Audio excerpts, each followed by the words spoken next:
Assalamualaikum warahmatullahi wabarakatuh, sahabat kisah hikmah.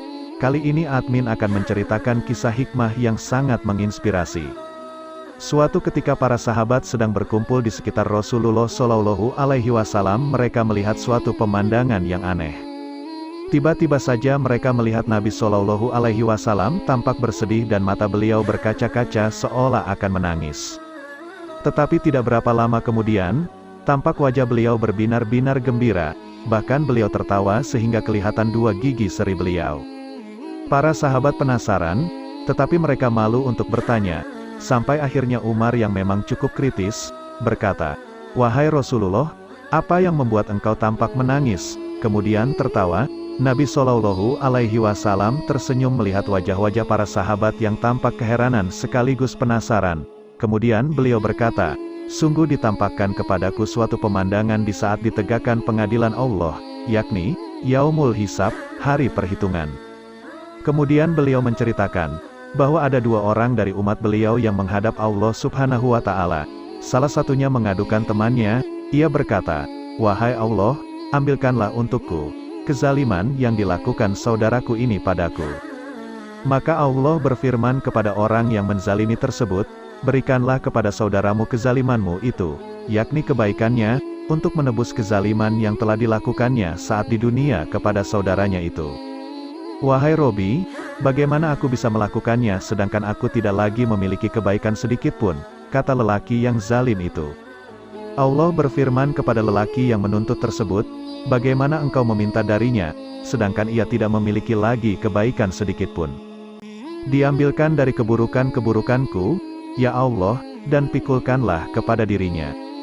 Memang seperti itulah yang diajarkan oleh Rasulullah Shallallahu Alaihi Wasallam. Dosa atau kezaliman yang berhubungan dengan manusia, termasuk hutang, tidak cukup hanya dengan bertobat kepada Allah, harus diselesaikan, dihalalkan, dengan mereka ketika masih hidup di dunia. Jika tidak, kejadiannya akan seperti yang diceritakan Nabi Shallallahu Alaihi Wasallam tersebut di atas. Ketika melihat pemandangan itulah Nabi Shallallahu Alaihi Wasallam merasa bersedih dan hampir menangis melihat keadaan umatnya yang memilukan tersebut.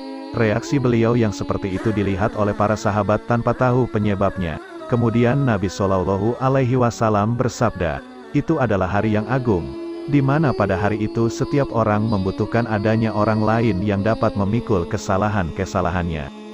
Tak lama kemudian Nabi Shallallahu Alaihi Wasallam meneruskan cerita beliau, bahwa dalam keadaan seperti itu, Allah Subhanahu wa Ta'ala berfirman kepada lelaki yang mengajukan tuntutan, "Angkatlah kepalamu, dan lihatlah."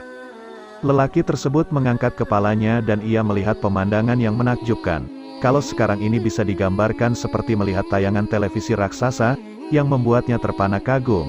Ia berkata, "Ya Robi, saya melihat kota-kota yang bangunannya bertatakan perak dan emas, untuk nabi yang manakah ini? Untuk orang setia yang manakah ini? Untuk orang syahid yang manakah ini?"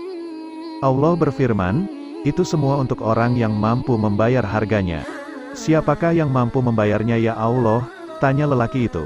"Engkau mampu membayarnya, dengan apa saya harus membayarnya ya Allah?" "Dengan memberi maaf kepada saudaramu." Segera saja lelaki penuntut tersebut berkata, "Ya Allah, saya telah memaafkan dirinya." Dalam riwayat lain disebutkan, setelah lelaki itu memaafkan temannya, Allah berfirman kepadanya, "Gandenglah tangan saudaramu itu, dan ajaklah ia masuk ke surga yang telah menjadi milikmu tersebut." Ketika melihat pemandangan tersebut, Nabi Shallallahu Alaihi Wasallam menjadi gembira dan beliau tertawa sehingga terlihat dua gigi seri beliau. Reaksi yang dilihat oleh para sahabat tanpa mereka mengetahui penyebabnya. Selesai menceritakan semua itu, Nabi Shallallahu Alaihi Wasallam bersabda, "Wahai manusia, bertakwalah kepada Allah dan perbaikilah hubungan antara kalian. Sesungguhnya Allah menghubungkan antara orang-orang mukmin." Sekian kisah hikmah yang bisa admin sampaikan. Semoga kisah ini bisa menjadi inspirasi bagi umat muslim. Sekian dan terima kasih.